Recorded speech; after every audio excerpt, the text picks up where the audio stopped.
Good morning, all of you. Welcomes you all in online class of other senior secondary school again. So बेटा जैसे कि आप लोगों को पता है कि आज से हम हमारी जो ऑनलाइन स्टडी है वो स्टार्ट करने जा रहे हैं. सो बेटा सबसे पहले आप लोगों की जो इंग्लिश की बुक है, रीडर की बुक है, कम्युनिकेशन इंग्लिश, और आपकी एक ग्रामर की बुक है, ग्रामर कंपोजिशन. सो आपकी इंग्लिश में 2 बुक्स लगेंगी. तो जिन बच्चों ने अभी तक बुक्स नहीं ली हैं पहले वो अपनी बुक्स परचेज़ कर लीजिए. आपको स्कूल में बुक्स अवेलेबल हैं, बुक्स हैं, नोटबुक्स हैं, आपको पूरा सेट मिल जाएगा स्कूल से. सो दैट आपको दिक्कत ना हो कोई भी स्टडी करने में घर बैठ कर. ठीक है. सो जिन बच्चों ने अभी तक बुक्स नहीं ली हैं वो अपनी अपनी बुक्स ले लें बेटा. ठीक है. सो अब स्टार्ट करते हैं हम. There have been many good and godly person. So हम हमारा जो फर्स्ट चैप्टर है वो स्टार्ट कर रहे हैं and the name of the chapter is Christopher. इस चैप्टर की जो स्टोरी है वो ध्यान से सुनिएगा. ठीक है. बहुत इंटरेस्टिंग चैप्टर है ये.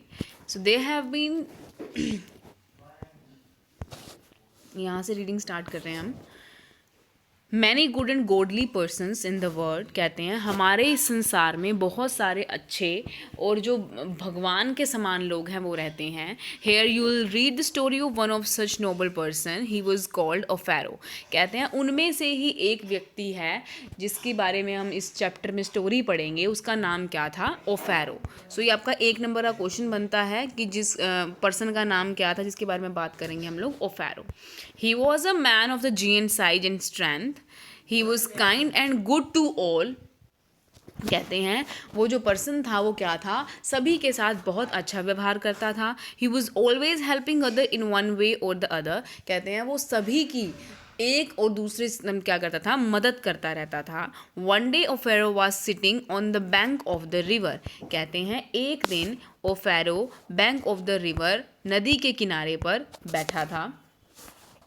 It was a wide and deep river. कहते हैं वो बहुत ज़्यादा डीप गहरी रिवर थी और बड़ी थी. ओफेरो सा an old man standing on the bank. कहते हैं ओफेरो ने क्या देखा कि ओल्ड मैन, बूढ़ा आदमी, स्टैंडिंग, खड़ा है ऑन द बैंक, नदी के किनारे.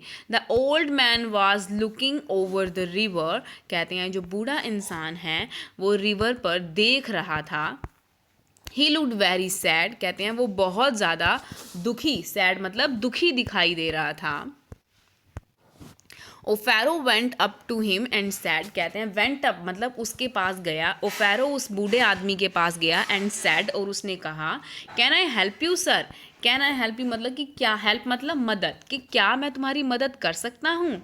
The man looked at Offero and said. कहते हैं उस आदमी ने ओफेरो की तरफ लुक्ड देखा एंड सैड. सैड का मतलब क्या होता है? और कहा I want to go across the river but the water is very deep. उसने कहा कि मैं चाहता हूँ टू गो जाना, अक्रॉस द रिवर नदी के उस पार जाना चाहता हूँ, but the water is deep. Deep मतलब गहरा, लेकिन जो पानी है वो बहुत ज़्यादा क्या है? गहरा है. The current is very strong and I don't know how to swim. उसने कहा कि जो पानी है वो उसके अंदर क्या है? बहुत सा क्या है? डीपली वाटर है और मुझे ये नहीं पता कि मैं इसमें तैर कर कैसे जाऊँ. Oh is that all. उसने कहा, ओफेरो ने क्या कहा कि सिर्फ यही आपकी समस्या है. Said Offero very kindly. Offero ने बहुत ही प्यार से कहा I will take you across the river. उसने कहा आइल का मतलब क्या होता है? आई विल टेक यू, मैं आपको लेकर जाऊंगा अक्रॉस द रिवर, नदी के उस पार.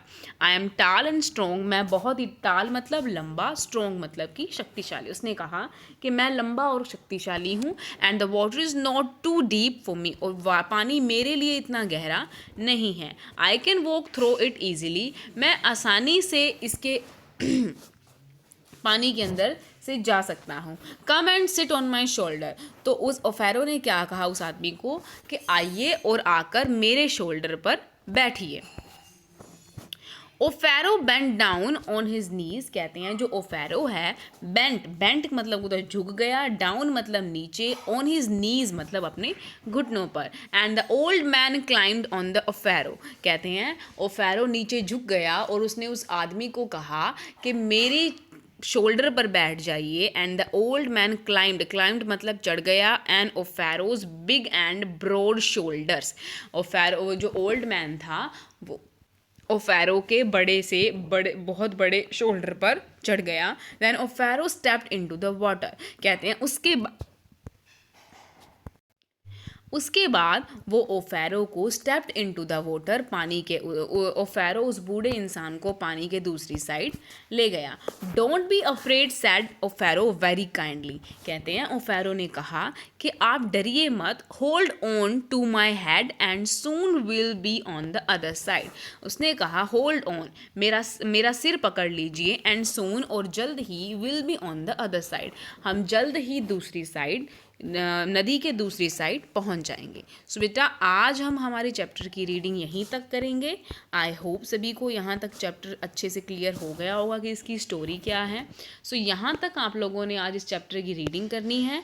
एंड मेक श्योर कीजिए कि जब भी आप लोग चैप्टर रीड कर रहे हो तो आपकी बुक आपके पास होनी चाहिए, और मैं जिन भी वर्ड्स की आपको हिंदी बता रही हूँ वो आपने क्या करना है, एक शार्प पेंसिल से उसको अंडरलाइन करना है और उसका मीनिंग आप लोगों ने नीचे लिखना है। फॉर एग्जाम्पल यहाँ हेड लिखा हुआ है, हेड का मतलब क्या होता है, सिर, तो आप लोगों ने यहाँ हेड को अंडरलाइन करके पेंसिल नीचे क्या लिखना है, यहाँ पर सिर। क्लियर है? ठीक है, छोटा छोटा आप लोगों ने पेंसिल से लिखना है। Okay, so have a very good day.